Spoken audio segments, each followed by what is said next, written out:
PSLV ప్రేక్షకులకు నమస్కారం. దిశావాస్తు కార్యక్రమానికి స్వాగతం, సుస్వాగతం. ఇక్కడ దిశావాస్తు కార్యక్రమంలో ఈరోజు మనము కా వర్గం వాళ్ళ గురించి తెలుసుకుందాము.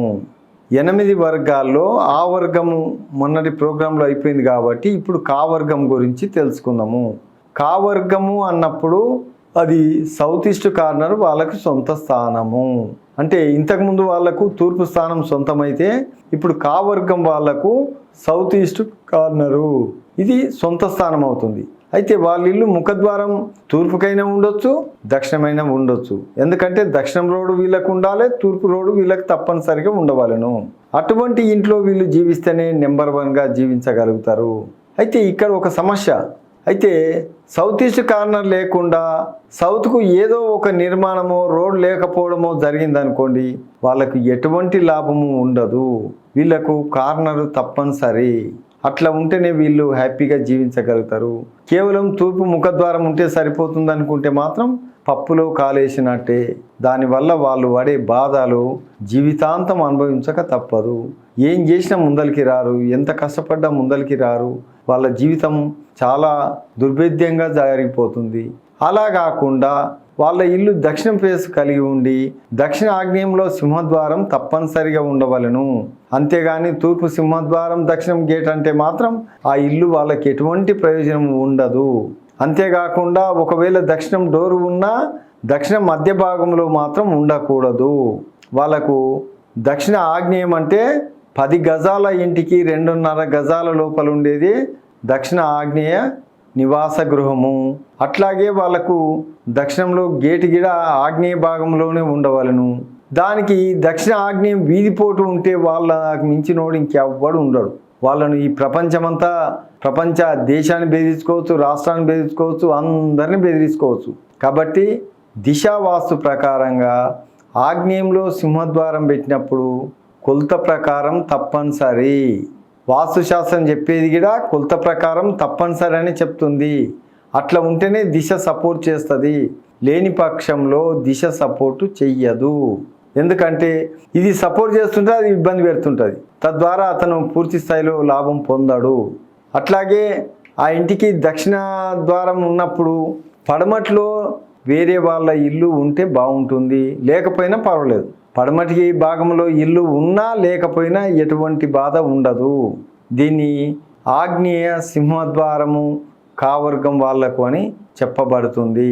అయితే ఈ గృహంలో నేను చెప్పిన ప్రకారం ఉంటే అతనికి అందరూ సపోర్ట్ చేస్తారు, అతనికి పరిస్థితులు సపోర్ట్ చేస్తవి, కాలం సపోర్ట్ చేస్తుంది, ప్రజలు సపోర్ట్ చేస్తారు. ఎందుకంటే సొంత స్థానం. అతను అన్నది అందరు నమ్ముతారు. అతను కొన్నిసార్లు అబద్ధం చెప్పినా నమ్ముతారు. ఎందుకంటే వాడు మంచి వ్యక్తిగా పేరు ప్రతిష్టలు ఉంటాయి. వానికి మించినోడు ఇంకెవ్వడు కనిపించడు వాళ్ళకు. కాబట్టి ఆ దిశ కలిసిన వ్యక్తిని అందరూ అభిమానిస్తుంటారు. కాబట్టి టీవీ ప్రేక్షకులకు మరీ నేను తెలియజేయమంటే దిశ తప్పనిసరి అనే విషయాన్ని మాత్రం గుర్తుంచుకోండి. తెలియని వాళ్ళు కింద స్క్రోలింగ్లో వస్తున్న నా ఫోన్ నెంబర్లకు మీరు కాల్ చేయండి. అప్పుడు మీకు పూర్తిగా వివరంగా చెప్పబడుతుంది. ఎందుకంటే మనకు లైఫ్ అనేది భగవంతుడు ఇచ్చిండు. దాన్ని వాడుకునే అవకాశం నేను ఇస్తున్నాను. దాంట్లో మీకు ఎలాంటి తేడా వచ్చినా మీకు చాలా ఇబ్బందికరంగా ఉంటుంది. కాబట్టి పడమటి భాగంలో ఇల్లు లేకుండా ఉన్నట్లయితేనే అది దక్షిణ సింహద్వారం కలిసి వస్తుంది. తూర్పులోను వేరే వాళ్ళ ఇల్లు నిర్మాణం ఉండకూడదు. అంటే తూర్పులో రోడ్డు ఉండాలి, పడమటిలో ఇల్లు ఉన్నా పర్వాలేదు. అంతేకాకుండా తూర్పులో మన ఇంటికి ఆనుకొని వేరే వాళ్ళ ఇల్లు కానీ కంపౌండ్ కానీ నిర్మాణం అయి ఉంటే మన ఇంటికి పడమటి భాగంలో రోడ్డు తప్పనిసరి. అటువంటి అప్పుడే కా వర్గం వాళ్లకు 3వ స్థానంగా లాభం పొందుతారు.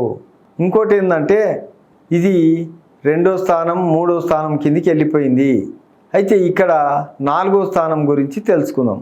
4వ స్థానం అన్నప్పుడు పడమటి సింహద్వారం కలిగి పడమటి రోడ్డు కలిగి దక్షిణంలోనూ ఉత్తరంలోనూ ఇల్లు నిర్మాణం అయి ఉంటే ఆ ఇల్లు అది 4వ స్థానం కిందికి వస్తుంది.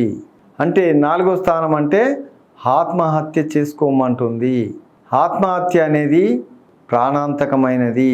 అంటే ఇక్కడ మనం పెట్టిన పెట్టుబడి మళ్ళీ తిరిగి రాదు. మనం చేసిన కష్టానికి ఫలితం ఉండదు. మనకు రావాల్సిన డబ్బులు రావు, ఇవ్వాల్సిన వాళ్ళు ఇవ్వరు.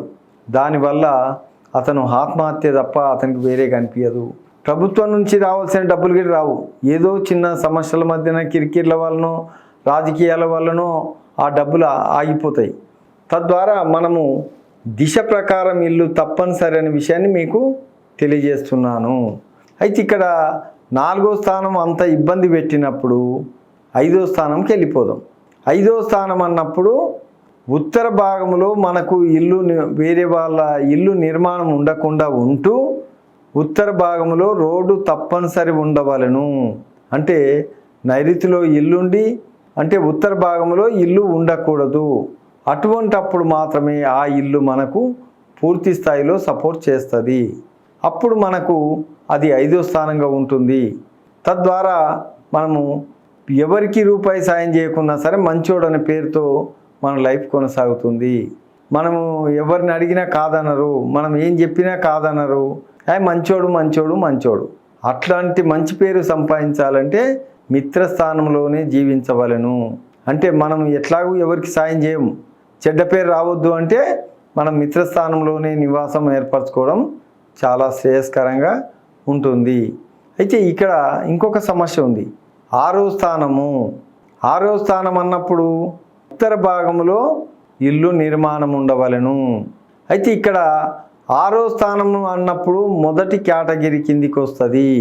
అంటే ఇక్కడ ఉత్తర భాగంలో ఇల్లు నిర్మాణం ఉన్నప్పుడు వాళ్ళకు పడమటి భాగంలో వేరే ఇల్లు నిర్మాణము తప్పనిసరిగా ఉండవలను.